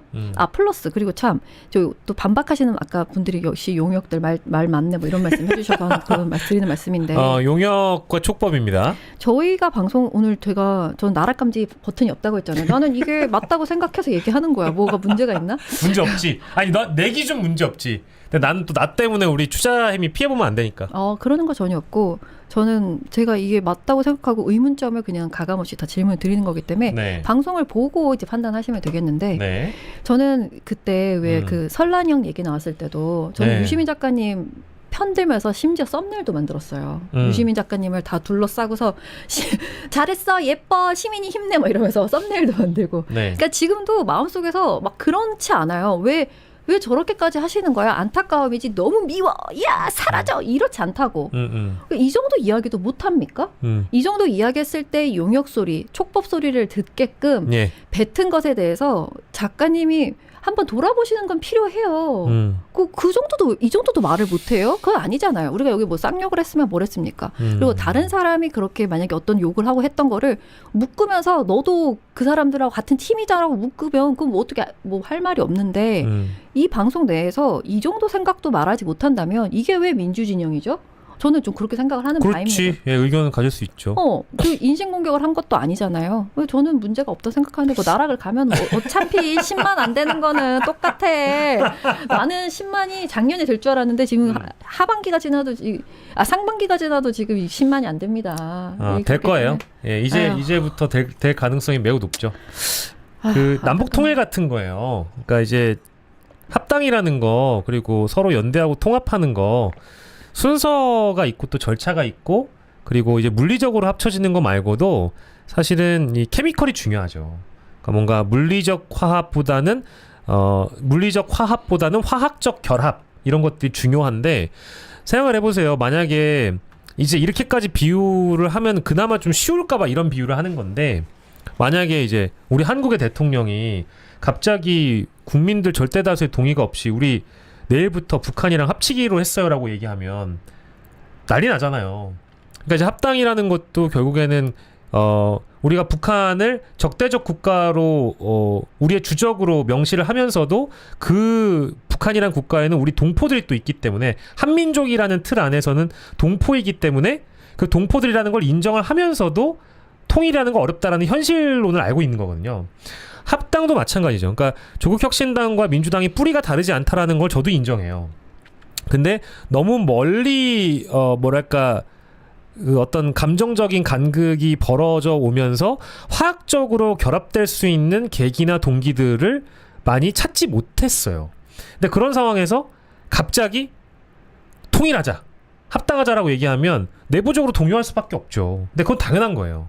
그렇지 않습니까? 그래서 이거는 이게 단계적으로 접근할 일이었는데 그리고 제가 아는 바 사면 이후에 사실은 합당에 대한 논의는 더 가시화될 수 있었는데 그때 이미 이제 혁신당 쪽에서는 독자 생존 노선을 걸어가는 것처럼 조국 당시 대표의 정치적 행보가 굉장히 좀 광폭 행보가 됐기 때문에 제가 알기로는 그 합당 추진이 안 된 걸로 알고 있거든요. 아니 그저께도 신장식 지금 대표 하고 있잖아요. 권한대행. 권한대행. 권한대행이 말하기를 조국혁신당의 첫 번째 목표는 자강이라고 했어요. 그러니까 이제 안 맞는 거지. 아니 뭐 그냥 오케이 알았어.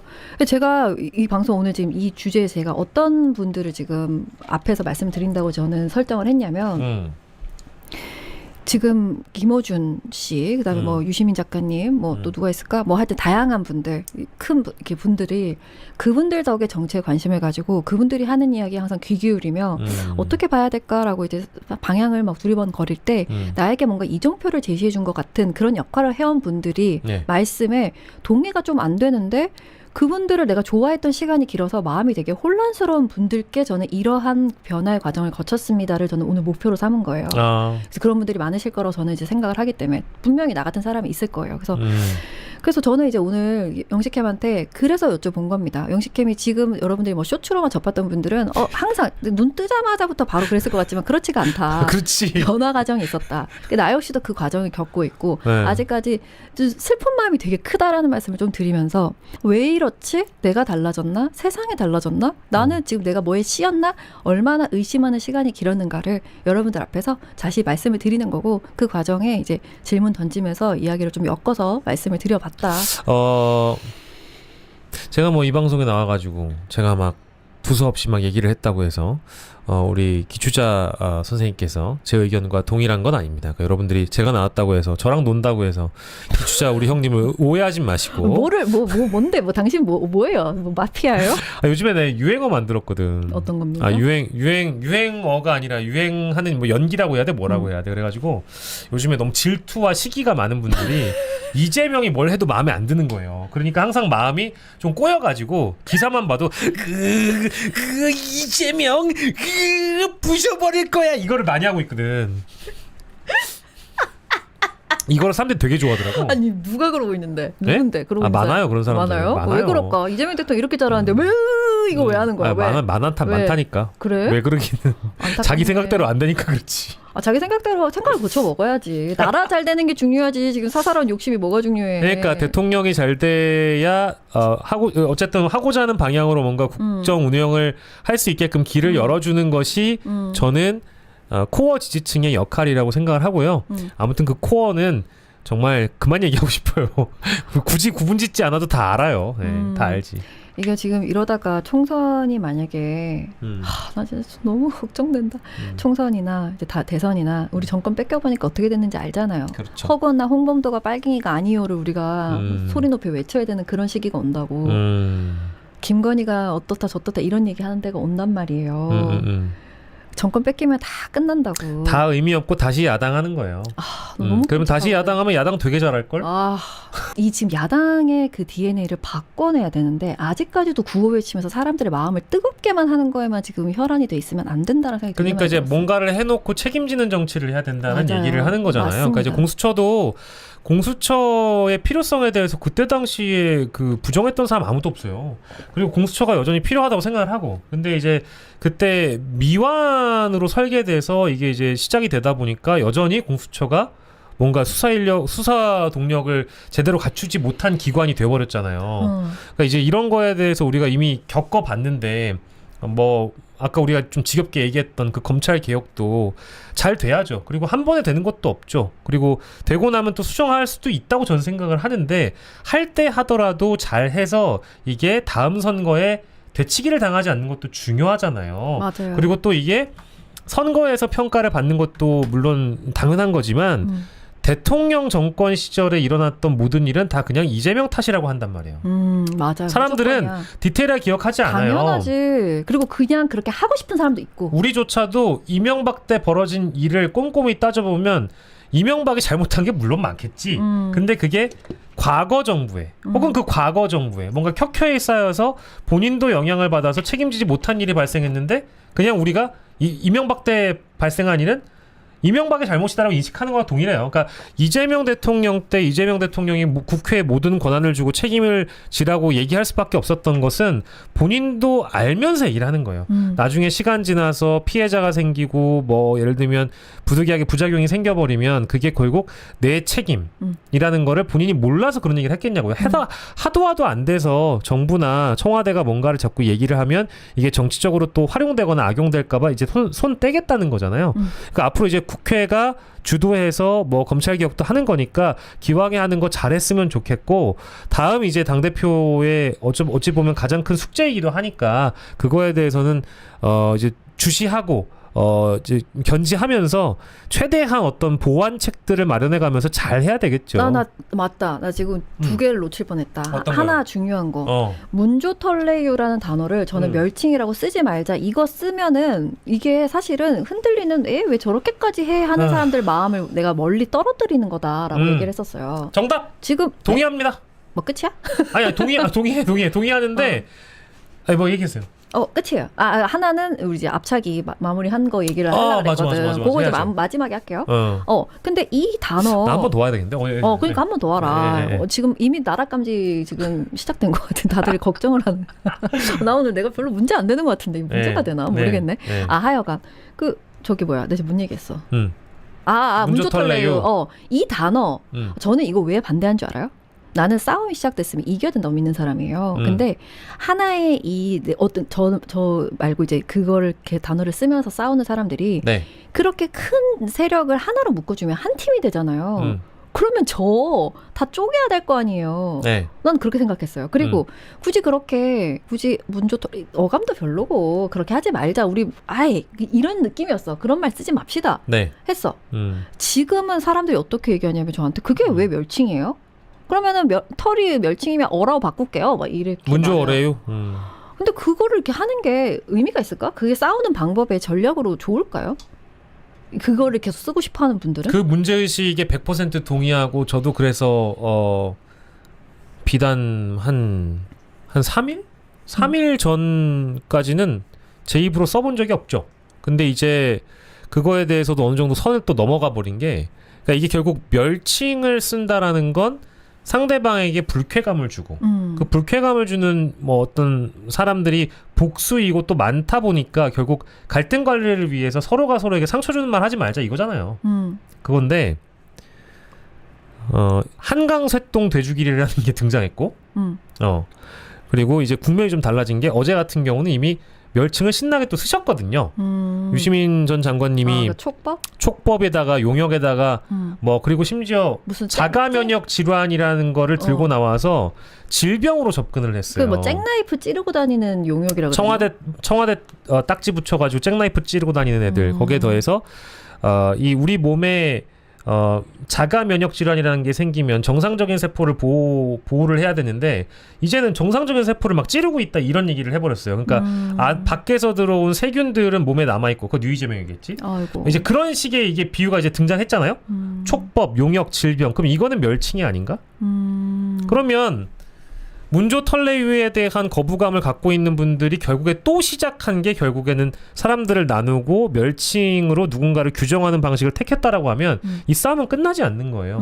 누가 누구한테 멸칭을 쓰지 말라 그래라는 그 반작용이 안 나오겠습니까? 그럼 또 여기서 니네가 먼저 시작했잖아 할 거야 유치하게?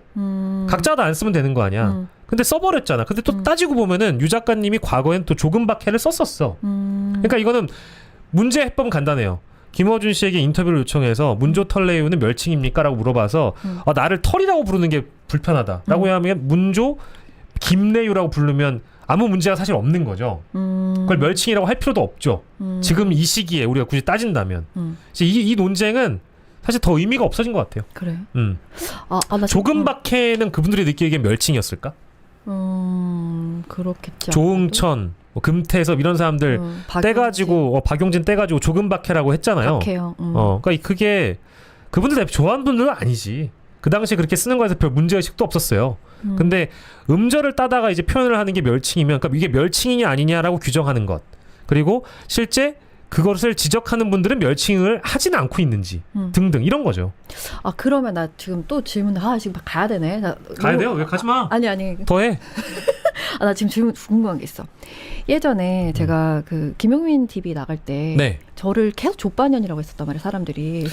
멸칭이죠. 그러니까 그 말을 했는데 내가 네. 그 말 쓰지 말자고 하니까. 네. 근데 그런 문조털레 이런 단어 쓰지 마세요. 이런 얘기 진짜 많이 했단 말이에요. 그러니까 저 족반년 저거 못 쓰게 하는 거 봐라. 이러면서 네. 1시간 내내 내 욕이 달렸었어요. 네. 근데 그때 문조털레 댓글 하루 종일 문조털레를 써요. 네. 난 그 당시에 진짜 이 사람들 좀 이상하다라는 생각이 들었었단 말이에요. 네. 이렇게까지 하는 거는 진짜 뭐야? 뭐 몰려온 거야? 뭐야? 이렇게 생각을 했었어요. 네. 아니 좀 다른 의견 얘기할 수도 있지. 이렇게까지 배척하면 이러면 어떡해? 라고 생각을 했단 말이에요. 그렇죠. 지금도 그 생각이 그렇게 변하진 않아요. 미투.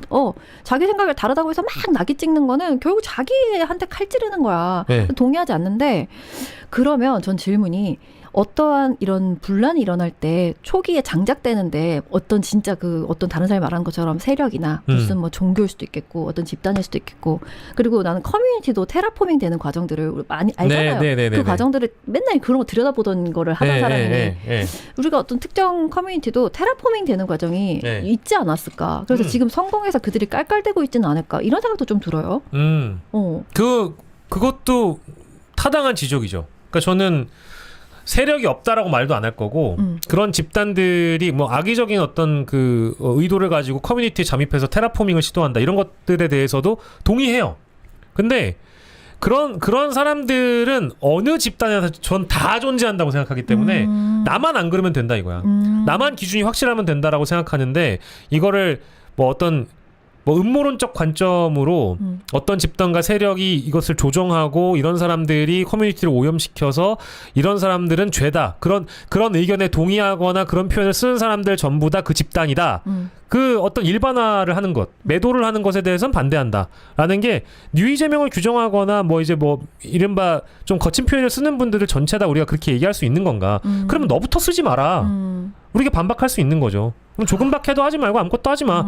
그러면 청와대 선물 받아서 인증한 게 천하다라든지 쌍스럽다든지 이런 것들은 솔직히 천박한 표현은 아닌 건가? 그거 다시 한번 생각해 봐야 되고. 그러니까 정작 지적을 하거나 주장을 하시는 분들의 자격 그리고 태도 이런 걸 봤을 때 훨씬 나보다 잘 나가시는 분들, 돈 많은 형들, 사회적으로 영향력이 있는 분들이 너무 아무렇지 않게 본인들은 하면서 남들한테 하지 말라고 하는 게 그게 어떤 설득력이 있겠어요. 그럼 본인부터 하지 말아라 라고 지적할 수 있어야죠. 이거는 진짜 조금 더 지나면 양상이 또 변할 거예요. 우리가 어떻게 생각을 하든. 그렇죠? 그래서 한 번 더 나오셔야 되겠다. 아쉽네. 많이 아쉽네.